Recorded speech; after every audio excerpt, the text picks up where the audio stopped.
جنت ایک ایسا مقام ہے نہ جہاں گرمی ہونی نہ سردی، بڑا کول سا موسم ہونا ہے بہار کا، وہاں پر بڑی موج کرنی، جب آپ ہلکی سی وہاں پہ چھاؤں ہی اس قدر ہونی ہے کہ بتایا کہ ایک درخت 500 سال تک کی مسافت تک کے لیے، سبحان اللہ و بحمدہ سبحان اللہ العظیم، ایک دفعہ کہیں گے جنت میں ایک درخت ہے جس کی مسافت 500 سال تک ہے۔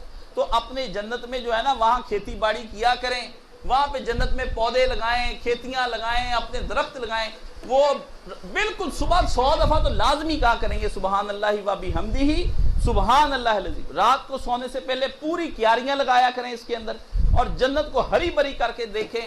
جب آپ جائیں آپ کو نظر آئے کہ میرا تو باغ ہی کوئی بنجر نہیں رہ گیا۔ ابراہیم علیہ السلام کا میں نے آپ کو بتایا، انہوں نے کہا جنت کی زمین خالی ہے، زرخیز پر بڑی ہے، بندہ کوئی اس میں بوٹا لگانے والا ہو، ہے خالی۔ آپ نے فرمایا جا کے حضور کو کہا بتا دینا کہ جنت، دیکھیں ابراہیم علیہ السلام کا دماغ، اللہ پاک نے حکمت دی تھی آپ کو، تو پیغام جب وہاں دیا نا معراج پہ، تو یہ کہا کہ ان کو بتا دینا اپنی امت کو جنت کی زمین ایک چٹیل میدان ہے۔ چٹیل میدان مجھے یاد ہے، میری والدہ بولتی تھی لفظ چٹیل میدان، وہ کہتی تھی کاشف ولی جنت کی زمین ایک چٹیل میدان ہے، صاف ستھرا میدان، لیکن زرخیز بہت ہے۔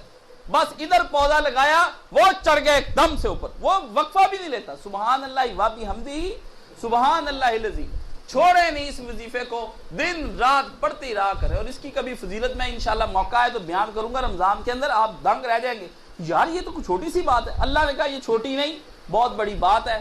اللہ تعالی ہمیں ان وظائف کرنے کی توفیق عطا فرمائے، اور اپنے فضل اور اپنے کرم سے ہمیں بخشنے کی توفیق عطا فرمائے۔ وآخر دعوانا الحمدللہ رب العالمین۔